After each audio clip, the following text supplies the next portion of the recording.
A Course in Miracles, Workbook for Students, Lesson 152. The power of decision is my own. No one can suffer loss unless it be his own decision. No one suffers pain except his choice elects this state for him. No one can grieve, nor fear, nor think him sick unless these are the outcomes that he wants. And no one dies without his own consent. Nothing occurs but represents your wish, and nothing is omitted that you choose. Here is your world, complete in all details. Here is its whole reality for you, and it is only here salvation is. You may believe that this position is extreme and too inclusive to be true. Yet can truth have exceptions? If you have the gift of everything, can loss be real? Can pain be part of peace, or grief of joy? Can fear and sickness enter in a mind where love and perfect holiness abide? Truth must be all-inclusive if it be the truth at all. Accept no opposite and no exceptions, for to do so is to contradict the truth entirely. Salvation is the recognition that the truth is true and nothing else is true. This you have heard before, but may not yet accept both parts of it.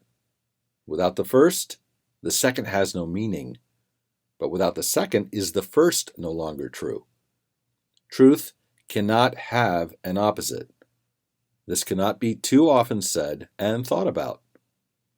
For if what is not true is true, as well as what is true, then part of truth is false, and truth has lost its meaning. Nothing but the truth is true, and what is false is false. This is the simplest of distinctions, yet the most obscure. But not because it is a difficult distinction to perceive. It is concealed behind a vast array of choices which do not appear to be entirely your own. And thus the truth appears to have some aspects that belie consistency, but do not seem to be but contradictions introduced by you. As God created you, you must remain unchangeable, with transitory states, by definition, false. And that includes all shifts in feeling, alterations in conditions of the body and the mind, in all awareness and in all response.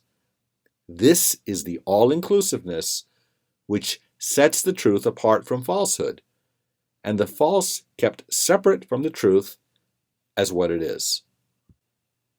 Is it not strange that you believe to think you made the world you see is arrogance? God made it not.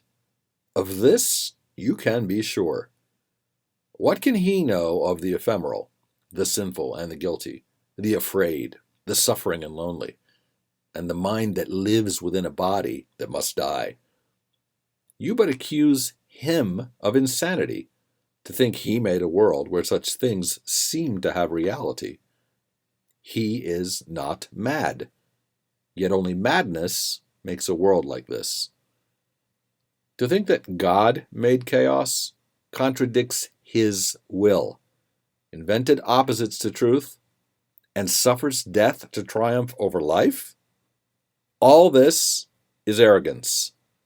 Humility would see at once these things are not of him. And can you see what God created not?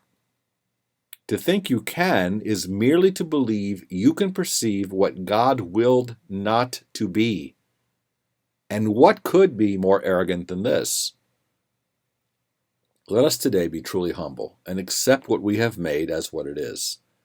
The power of decision is our own. Decide but to accept your rightful place as co-creator of the universe, and all you think you made will disappear. What rises to awareness then will be all that there ever was, eternally as it is now.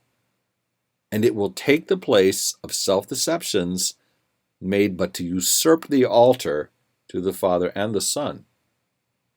Today we practice true humility, abandoning the false pretense by which the ego seeks to prove it arrogant. Only the ego can be arrogant. But truth is humble in acknowledging its mightiness, its changelessness, and its eternal wholeness, all-encompassing, God's perfect gift to His beloved Son. We lay aside the arrogance which says that we are sinners, guilty and afraid, ashamed of what we are, and we lift our hearts in true humility instead to Him who has created us immaculate, like to Himself in power and in love. The power of decision is our own, and we accept of Him that which we are and humbly recognize the Son of God. To recognize God's Son implies as well that all self-concepts have been laid aside and recognized as false. Their arrogance has been perceived, and in humility, the radiance of God's Son, His gentleness, His perfect sinlessness, His Father's love, His right to heaven and release from hell are joyously accepted as our own. Now do we join in glad acknowledgement that lies are false and only truth is true. We think of truth alone as we arise and spend 5 minutes practicing its ways, encouraging our frightened minds with this: the power of decision is my own. This day I will accept myself as what my Father's will created me to be. Then will we wait in silence, giving up all self-deceptions as we humbly ask ourselves that He reveal Himself to us.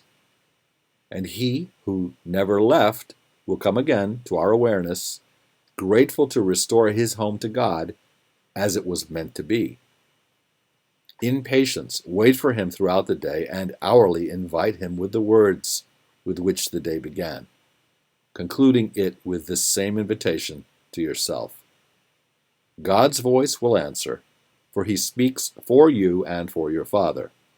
He will substitute the peace of God for all your frantic thoughts, the truth of God for self-deceptions, and God's Son for your illusions of yourself.